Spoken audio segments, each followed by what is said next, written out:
Hey folks.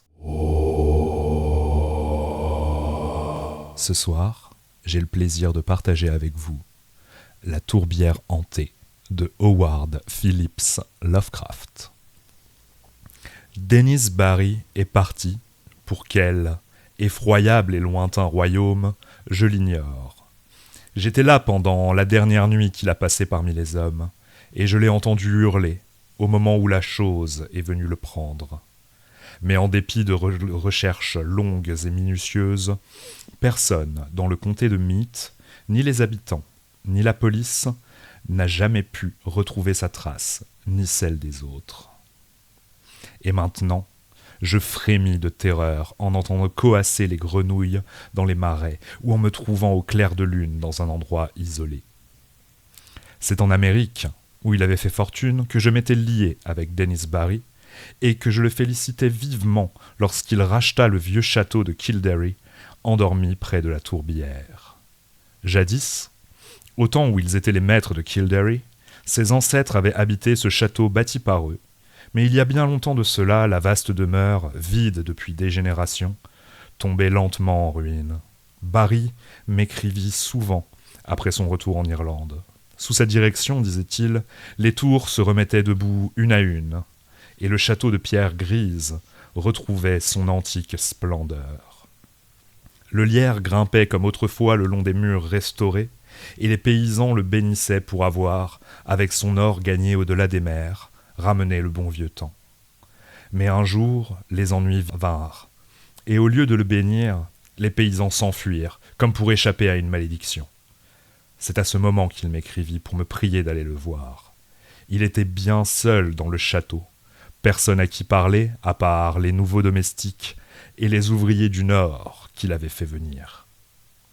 À l'origine de tous ces ennuis, me confia Barry dès le premier soir, il y avait la tourbière. C'était l'été, et j'arrivais à Kildare par un magnifique coucher de soleil. L'or du ciel éclairait le vert des collines et des futaies, et le bleu de la tourbière sur laquelle scintillait, au milieu d'une petite île, une étrange ruine dorée, semblable à un spectre. Les paysans de Ballyhoo m'avaient prévenu. Ils prétendaient que Kildare était hanté, et je frissonnais involontairement en voyant s'embraser les hautes tours du château. La voiture de Barry m'attendait à la gare de Ballyhoo. Kildare était loin de la ligne de chemin de fer. Et les villageois, sans s'occuper de la voiture ni du chauffeur, un homme du Nord, étaient venus me parler à voix basse, dès qu'ils avaient appris que j'allais à Kildare. Et le soir, Barry entreprit de m'expliquer tout cela. Les paysans avaient quitté Kildare parce que Barry était sur le point d'assécher la tourbière. Certes, il aimait profondément l'Irlande, mais l'Amérique ne l'en avait pas moins marqué. Il détestait voir perdre ce magnifique espace dont on pourrait tirer non seulement de la tourbe, mais encore de nouvelles terres, et les légendes et les superstitions du pays ne le touchaient pas. Lorsque les paysans refusèrent de l'aider, puis, devant sa détermination, s'en allèrent de Ballyhoo avec armes et bagages, il ne fit qu'en rire, et les remplaça par des ouvriers venus du Nord. Quand ses domestiques le quittèrent à leur tour, il les remplaça d'eux-mêmes. Mais la vie était bien triste avec tous ces gens qui lui étaient étrangers. C'est pourquoi il m'avait demandé de venir. En apprenant pourquoi les gens du pays s'étaient enfuis, je me mis à rire moi aussi, car leurs craintes étaient du genre le plus vague, le plus étrange, et le plus absurde qui soit. Elles avaient trait à une légende, d'après laquelle un esprit funeste, protecteur de la tourbière, séjournait dans l'étrange ruine que j'avais aperçue sur l'îlot au coucher du soleil. On racontait que des lumières y dansaient par les nuits sans lune, et qu'un vent froid y soufflait alors que la nuit était chaude. Il était également question d'une ville de pierre imaginaire, ensevelie sous la surface marécageuse, et d'esprits planant au-dessus de l'eau. Parmi ces légendes, il y en avait une qui revenait très souvent, et qui faisait l'unanimité absolue. D'après elle, l'homme qui oserait toucher à l'immense marais rougeâtre ou l'assécher serait maudit. Il y avait des secrets, disaient les paysans, qu'il ne fallait pas dévoiler, des secrets cachés depuis que la peste avait frappé les enfants de Partolan au jour fabuleux que l'histoire ignore. Il est dit, dans le livre des envahisseurs, que ces fils des Grecs avaient tous été ensevelis à Talagat. Mais les vieillards de Kildare prétendaient qu'une ville avait été épargnée grâce à la déesse de la lune, sa protectrice. C'est pourquoi seules les collines boisées la recouvraient quand les hommes de Némède étaient venus de City dans leurs 30 vaisseaux. Tels étaient les racontars qui avaient poussé les villageois à quitter Kildare. Et je m'étonnais guère que Barry eût refusé de les écouter. Cependant, il s'intéressait beaucoup à l'archéologie et se proposait d'examiner soigneusement la tourbière une fois asséchée. Il avait souvent visité la ruine blanche de l'îlot. Elle était visiblement très ancienne et ressemblait fort peu à ce que l'on trouve généralement en Irlande. Elle était trop délabrée pour révéler l'époque de sa splendeur. Les travaux d'assèchement allaient bientôt dépouiller la tourbière interdite de sa mousse verte et de sa bruyère rougeâtre. On ne verrait plus les minuscules ruisseaux pavés de coquillages, ni les calmes étangs bleus bordés de roseaux. Le voyage avait été fatigant, et lorsque Barry, qui avait parlé une petite partie de la nuit, eut achevé son récit, je tombais de sommeil. Un domestique me conduisit à ma chambre, située dans une tourelle éloignée surplombant le village, la tourbière et la plaine voisine. De mes fenêtres, je voyais, éclairées par la lune, les maisons silencieuses qui, depuis que les paysans s'étaient enfuis, abritaient les hommes du Nord. Je voyais également l'église paroissiale, avec sa flèche ancienne, et là-bas, de l'autre côté de la tourbière, la ruine, sur son îlot, blanche et brillante comme un spectre.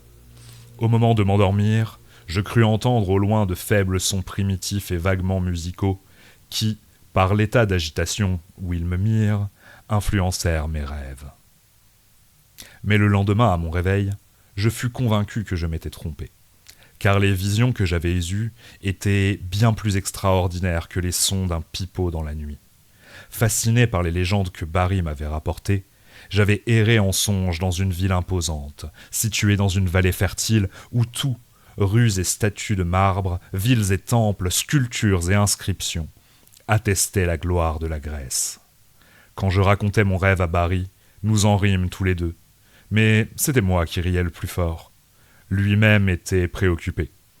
En effet, les ouvriers qu'il avait fait venir du Nord s'étaient, pour la 2e fois, réveillés fort tard, lentement et avec difficulté, se conduisant comme s'ils n'avaient pris aucun repos. Or, l'on savait qu'ils s'étaient tous couchés de bonne heure la veille au soir. Le matin et l'après-midi, je me promenais seul dans le village ensoleillé, parlant de temps en temps aux ouvriers inoccupés pendant que Barry s'affairait aux derniers préparatifs. Ces hommes n'étaient guère heureux, et presque tous avaient l'air tourmentés par un rêve dont le souvenir leur échappait. Je leur racontais le mien, ils ne s'y intéressèrent seulement quand je fis allusion aux airs mystérieux que j'avais cru entendre. Ils lancèrent alors un curieux regard, et me dirent qu'eux aussi se souvenaient vaguement d'une musique étrange. Le soir, au cours du dîner, Barry m'annonça que les travaux d'assèchement commenceraient le lendemain. J'en fus heureux car, tout en regrettant de voir disparaître la mousse et la bruyère, les ruisseaux et les étangs, je désirais de plus en plus vivement découvrir les antiques secrets enfouis sous la tourbe. Cette nuit-là, mes rêves de pipeau et de péristyle connurent une fin brutale et inquiétante. Je vis la cité de la vallée frappée par la peste. Puis les collines boisées s'écroulèrent et ensevelirent les cadavres dans les rues. Seul échappa à la destruction le temple d'Artémis, au sommet de la colline où gisait la vieille Cléis, prêtresse de la lune, une couronne d'ivoire sur sa chevelure d'argent. J'ai dit que je m'éveillais brusquement, en proie à la terreur. Pendant quelques instants, je ne sus si je dormais ou si je veillais, car mes oreilles résonnaient encore du son des pipeaux. Mais, voyant se dessiner sur le sol, sous les rayons glacés de la lune, les contours d'une fenêtre gothique, j'estimais que je devais être éveillé dans ma chambre de Kildare. Puis, une horloge éloignée sonna 2 heures, et je n'en eus plus aucun doute. Le son lointain des pipeaux continuait à me parvenir, jouant des airs sauvages et mystérieux, évocateurs de danses de faune sur le lointain ménal. Énervé, incapable de dormir, je me levai d'un bond et me mis à arpenter la pièce. C'est par hasard que j'allai à la fenêtre du nord, où je voyais le village endormi et la plaine au bord de la tourbière. Je n'avais nulle envie de porter plus loin mes regards, car je désirais surtout retrouver le sommeil. Mais le son des pipeaux ne cessait de me tourmenter et allait me faire vivre ou voir quelque chose. Comment aurais-je pu soupçonner ce dont j'allais être témoin ? Dans l'immense plaine baignée par le clair de lune, je contemplais un spectacle que nul mortel, l'ayant vu, ne pourrait oublier. Au son des flûtes de roseaux, dont l'écho me parvenait à travers la plaine, un groupe de silhouettes fantastiques tournoyait follement, perdu dans une danse effrénée. Je pensais aux habitants de la Sicile antique qui dansaient près du Cyanée, sous la lune de juin en l'honneur de Déméter. La vaste plaine, le clair de lune argenté, les ombres dansantes, et par-dessus tout, le son aigu et monotone des pipeaux produisait sur moi un effet presque paralysant. Malgré mon effroi, je remarquai cependant que la moitié de ces danseurs infatigables, mécaniques eût-on dit, étaient les ouvriers que j'avais crus endormis, tandis que l'autre moitié se composait d'étranges créatures aériennes, vêtues de blanc, d'une nature indécise, mais qui devaient être de pâles et pensives naïades venues des sources hantées de la tourbière. Je ne sais combien de temps je demeurai à contempler ce spectacle du haut de ma fenêtre, dans la tourelle isolée, avant de sombrer dans un sommeil sans rêve, dont me tira le soleil matinal. Ma première pensée à mon réveil fut de faire part de mes craintes et de mes observations à Dennis Barry. Mais à la vue des rayons du soleil qui traversaient la fenêtre de l'Est, je fus convaincu de l'irréalité de ce que j'avais vu. Je suis parfois sujet à d'étranges visions, mais je n'ai jamais la faiblesse d'y croire. En cette occasion, je me contentais de questionner les ouvriers qui, réveillés très tard, ne conservaient aucun souvenir de la nuit précédente, à part celui très vague de la musique. Cette histoire de pipeau fantôme me tourmentait beaucoup plus, et je me demandais si les grillons d'automne n'étaient pas venus en avance pour troubler la nuit et hanter les rêves des hommes. Un peu plus tard, en voyant Barry examiner les plans de la bibliothèque, les travaux devaient commencer le lendemain, j'éprouvais pour la première fois un soupçon de cette peur qui avait chassé les paysans. Pour une raison inconnue, je tremblais à l'idée de devoir détruire l'antique tourbière et les secrets qu'elle recelait. J'imaginais de terribles spectacles ensevelis dans les profondeurs obscures et insondables. Il me paraissait insensé de vouloir faire la lumière sur de tels secrets. Je fus pris d'un brusque désir de trouver un motif pour quitter le château et le village. J'allais jusqu'à entretenir Barry de ces questions sans en avoir l'air. Mais il éclata de rire, et je n'osais continuer. Aussi gardai-je le silence lorsque le soleil couchant inonda de sa lumière les collines lointaines, pendant que Kildary se transformait en un brasier rouge et doré qui semblait de fâcheux présages. Les événements de la nuit furent-ils réels ou imaginaires ?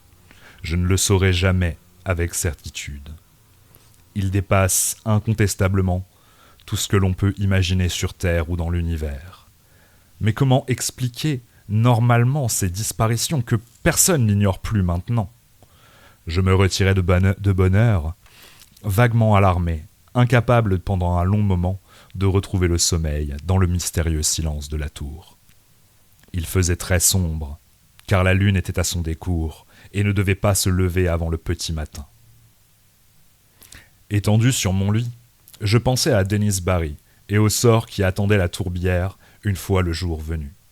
J'eus tout à coup une folle envie de me sauver dans la nuit, de prendre la voiture de Barry et de m'enfuir à Ballyhoo, loin des terres menacées. Mais je m'endormis avant de remettre mon projet à exécution et revis en rêve la ville de la vallée, froide et morte, sous un linceul d'ombre hideuse. Ce fut sans doute le son aigu des pipeaux qui m'éveilla, mais je ne m'en rendis pas compte tout de suite. Quand j'ouvris les yeux, j'étais couché, le dos à la fenêtre de l'est, celle qui donnait sur la tourbière. C'est de ce côté que la lune devait se lever. Je m'attendais donc à voir sa lumière se refléter sur le mur d'en face. Mais je ne pouvais prévoir le spectacle qui m'attendait. Il y avait bien de la lumière sur le mur, mais elle n'était pas celle de la lune. Venant de la fenêtre gothique, cette aveuglante lumière rouge, merveilleuse et terrible à la fois, baignait la pièce. Mon premier mouvement fut étrange en l'occurrence, mais ce n'est que dans les romans qu'on accomplit les gestes dramatiques et attendus. Au lieu de chercher à découvrir la source de cette clarté surnaturelle, j'évitais, en proie à une terreur panique, de porter mes regards vers la fenêtre, et je tirais maladroitement mes couvertures, dans le vague dessein de m'en servir pour me sauver. Je me rappelle aussi avoir saisi mon revolver et mon chapeau, mais avant la fin de l'aventure, je les avais perdus tous les deux, sans avoir tiré un seul coup de feu, ni m'être coiffé. Au bout d'un instant, la fascination qui exerçait sur moi cette lueur rouge prit le pas sur la peur, et je me glissai jusqu'à la fenêtre de l'est pour voir ce qui se passait dehors. Le gémissement des pipeaux déchaînés remplissait le château et le village tout entier. Au-dessus de la tourbière, une lumière éblouissante, provenant de la ruine de l'îlot, coulait à flot, écarlate et sinistre. Quant à l'aspect de la ruine elle-même, comment le décrire ? Je devais être fou en un instant. Je la voyais se dresser, intacte et splendide, entourée de colonnes majestueuses. L'entablement, où se reflétaient les flammes, semblait traverser le ciel, comme celui d'un temple situé au sommet d'une montagne. Au son perçant des pipeaux vient soudain se joindre un roulement de tambour.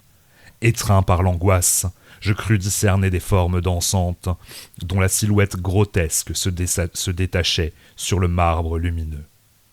L'impression était inouïe. Je serais resté indéfiniment en contemplation si, ayant peine à en croire mes yeux, à ma gauche, le son des pipeaux n'avait paru brusquement s'enfler.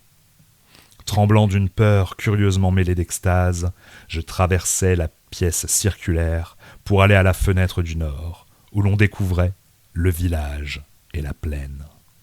Alors mes yeux se dilatèrent de surprise, comme s'ils ne venaient pas déjà de contempler un spectacle surnaturel. Dans la plaine inondée d'une épouvantable lumière rouge s'avançait un cortège de créatures comme on en voit dans les cauchemars. D'une allure mi-glissante, mi-flottante, les naïades vêtues de blanc retournaient lentement vers les eaux tranquilles et la ruine de l'îlot, groupées comme les danseuses des cérémonies antiques. Guidées par le son détestable d'invisibles pipeaux et obéissant à un rythme mystérieux, elles faisaient signe de leurs bras onduleux et translucides à la foule des ouvriers qui les suivaient comme des chiens, d'une démarche d'aveugle ou de fou, entraînés, semble-t-il, par une force diabolique, maladroite mais irrésistible.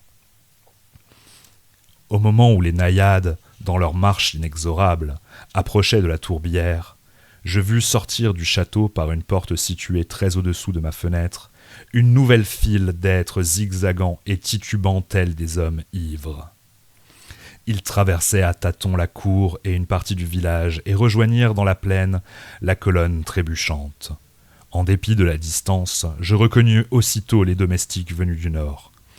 C'est ainsi que je discernais la silhouette difforme du cuisinier, dont la laideur même devenait indiciblement tragique en cet instant. Et toujours l'horrible son des pipeaux que suivait celui des tambours.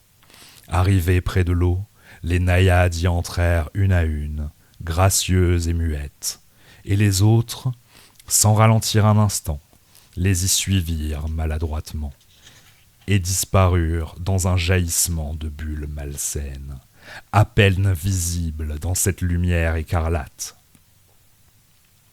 Lorsque le gros cuisinier, Le dernier de ces pathétiques traînards se fut enfoncé lourdement dans les temps funestes. Les pipeaux et les tambours se turent. Les rayons aveuglants, qui venaient de la ruine, s'éteignirent brusquement, et le village maudit demeura vide et lamentable sous les pâles rayons de la lune nouvelle. J'avais maintenant l'impression de me débattre dans un chaos indescriptible, ne sachant si j'étais fou ou sain d'esprit, endormi ou éveillé.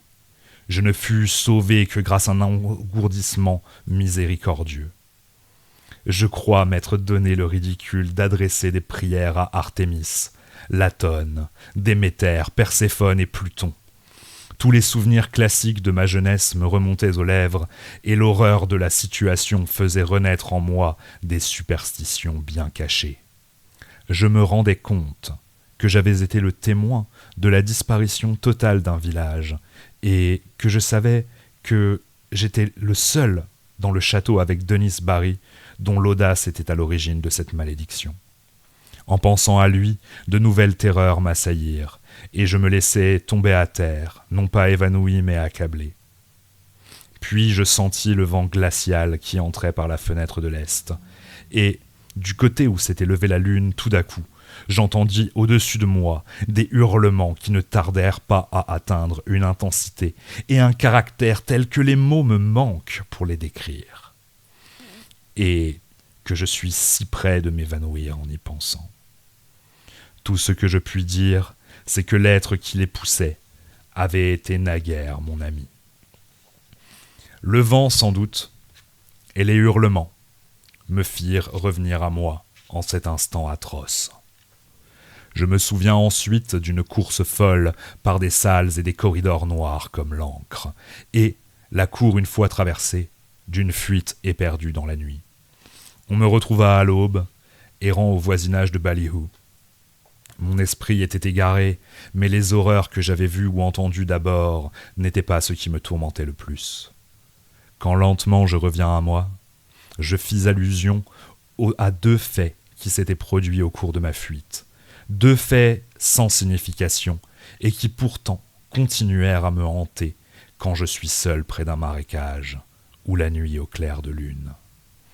Fuyant le château maudit, j'entendis en longeant la tourbière un bruit qui en soi n'avait rien d'extraordinaire et que pourtant je n'avais jamais entendu à Kildare. Les eaux stagnantes, complètement privées jusque-là de toute vie animale, débordaient maintenant d'une horde d'énormes grenouilles visqueuses, dont les cris aigus et incessants contrastaient étrangement avec leur taille. Brillantes, certes, vertes et bouffies, elles semblaient contempler le clair de lune. Je suivis le regard de la plus grosse et de la plus hideuse d'entre elles, et pour la seconde fois je fus témoin d'un spectacle qui me mit hors de moi. Allant directement de l'étrange ruine de l'îlot jusqu'à la lune, s'étendait un faible rayon lumineux, sans aucun reflet. Dans ma fièvre, je crus voir monter lentement sur ce blême chemin une ombre mince et convulsée, une ombre vague qui luttait dans d'effroyables contorsions contre d'invisibles démons qui semblaient l'entraîner. Cette ombre hideuse semblait à mon esprit égaré un portrait monstrueux, une inconcevable caricature de cauchemar, une effigie sacrilège de celui qui avait été Denis Barry. J'espère que ce petit conte horrifique tiré du recueil « Je suis d'ailleurs » d'H.P. Lovecraft vous aura plu. J'attends vos retours en commentaire et je vous souhaite une bonne nuit et j'espère que vous ne ferez pas trop de cauchemars.